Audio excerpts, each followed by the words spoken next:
Ok, alors je vais reprendre la lecture du chapitre 5, maintenant dans la première section, à la page 78, 79 et un petit peu 80 aussi. Nous sommes dans le texte, dans un cours en miracle, dans ma petite cuisinette. Je viens de regarder un petit peu ce que ça donnait, c'est original, en tout cas c'est particulier, une vidéo dans une cuisinette.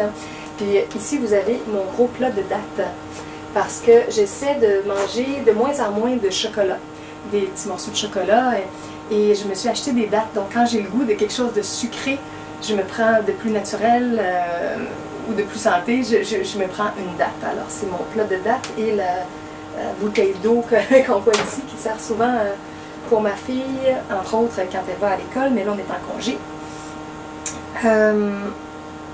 Ok, alors dans ce décor un peu insolite, je ne sais pas si c'est le bon mot, un petit peu étrange pour des vidéos, je vais vous lire la section 1. Ah oui, le bruit de fond qu'on entend aussi, c'est une partie du moteur derrière le réfrigérateur. Je ne peux pas le couper. Des fois, il s'arrête, comme le compresseur, puis là, c'est calme, mais là, on l'entend. Ok, alors, section 1. Chapitre 5, l'invitation au Saint-Esprit. Paragraphe 1. La guérison est une pensée par laquelle deux mentales perçoivent leur unité et deviennent joyeux. Cette joie appelle chaque partie de la filialité à se réjouir avec eux et laisse Dieu passer en eux et à travers eux. Seul le mental guéri peut faire l'expérience de la révélation avec un effet durable, parce que la révélation est une expérience de pure joie. Si tu ne choisis pas d'être entièrement joyeux, ton mental ne peut pas avoir ce qu'il ne choisit pas d'être. Souviens-toi que l'esprit ne fait aucune différence entre avoir et être. La partie supérieure du mental pense selon les lois auxquelles obéit l'esprit. Par conséquent, elle honore uniquement les lois de Dieu. Pour l'esprit, obtenir est insignifiant et donner est tout. Ayant tout, l'esprit garde tout en le donnant. Ainsi, il crée comme le Père a créé. Bien que cette façon de penser soit totalement étrangère à avoir des choses, même pour la partie inférieure du mental, elle est tout à fait compréhensible en relation avec les idées. Si tu partages un bien matériel, tu en partages la propriété. Si tu partages une idée, toutefois, tu ne la diminues pas. Elle est encore toute à toi, bien qu'elle ait tout été donnée. De plus, si celui à qui tu la donnes l'accepte pour sienne, il la renforce dans ton mental et ainsi l'augmente.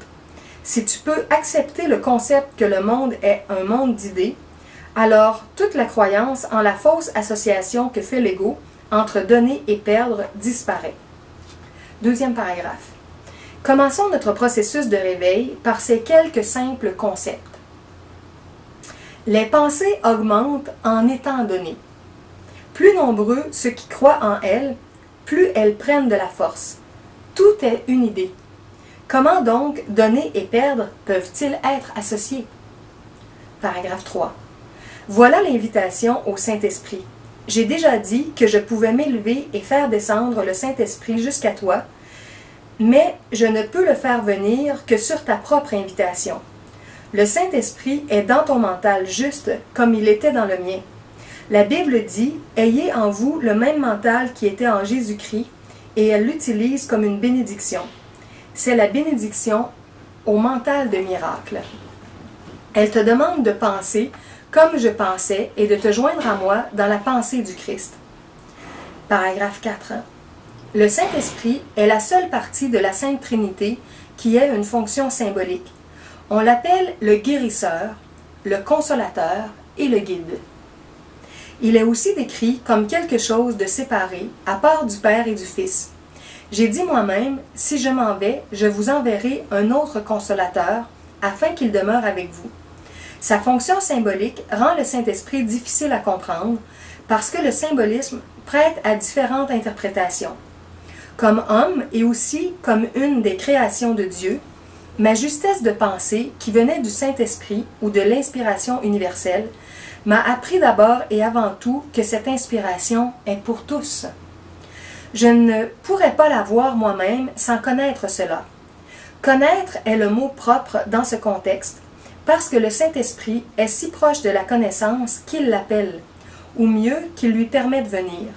J'ai parlé plutôt de la perception supérieure ou vraie, qui est si proche de la vérité que Dieu lui-même peut franchir le mince fossé.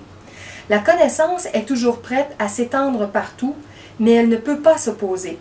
Par conséquent, tu peux lui faire obstacle, quoique tu ne puisses jamais la perdre. Paragraphe 5. Le Saint-Esprit est l'Esprit du Christ qui est conscient de la connaissance qui se trouve au-delà de la perception. Il a reçu l'être avec la séparation, comme protection, inspirant en même temps le principe de l'expiation. Avant cela, il n'y avait pas besoin de guérison, car nul n'était inconsolé. La voix du Saint-Esprit est l'appel à l'expiation ou à la restauration de l'intégrité du mental. L'expiation étant complétée et la filialité tout entière guérie, il n'y aura plus d'appel au retour. Mais ce que Dieu crée est éternel. Le Saint-Esprit restera avec les fils de Dieu pour bénir leur création et les garder dans la lumière de la joie. Paragraphe 6. Dieu a honoré même les malcréations de ses enfants parce qu'il les avait faites, mais il a aussi béni ses enfants en les dotant d'une façon de penser capable d'élever leur perception si haut qu'ils pourraient presque remonter jusqu'à lui. Le Saint-Esprit est le mental de l'expiation. Il représente un état du mental suffisamment proche de l'unité du mental pour qu'un transfert vers elle soit enfin possible. La perception n'est pas la connaissance, mais elle peut être transférée à la connaissance ou passer en elle. Peut-être même cela aiderait-il plus ici d'utiliser transférer dans le sens littéral de transporter, puisque le dernier pas est fait par Dieu. Paragraphe 7, le dernier.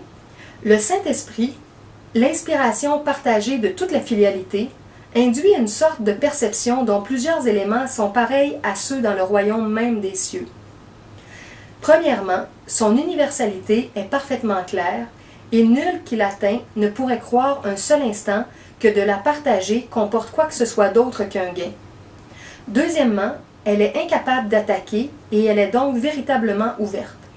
Cela signifie que bien qu'elle n'engendre pas la connaissance, elle ne lui fait pas du tout obstacle. Finalement, elle indique la voie au-delà de la guérison qu'elle apporte et elle conduit le mental au-delà de sa propre intégration vers les sentiers de la création. C'est à ce point que s'opère un changement quantitatif suffisant pour produire un réel changement qualitatif. Alors voilà, c'est la première partie, l'invitation au Saint-Esprit. Comprendre davantage qu'est-ce qu'il représente pour nous, comment il nous aide à revenir au niveau de l'unité, au niveau du divin. Comment on peut faire appel à lui, comment on peut faire appel à Jésus, à Yeshua, au Maître ascensionné, à tous les êtres qui sont davantage dans l'énergie 1.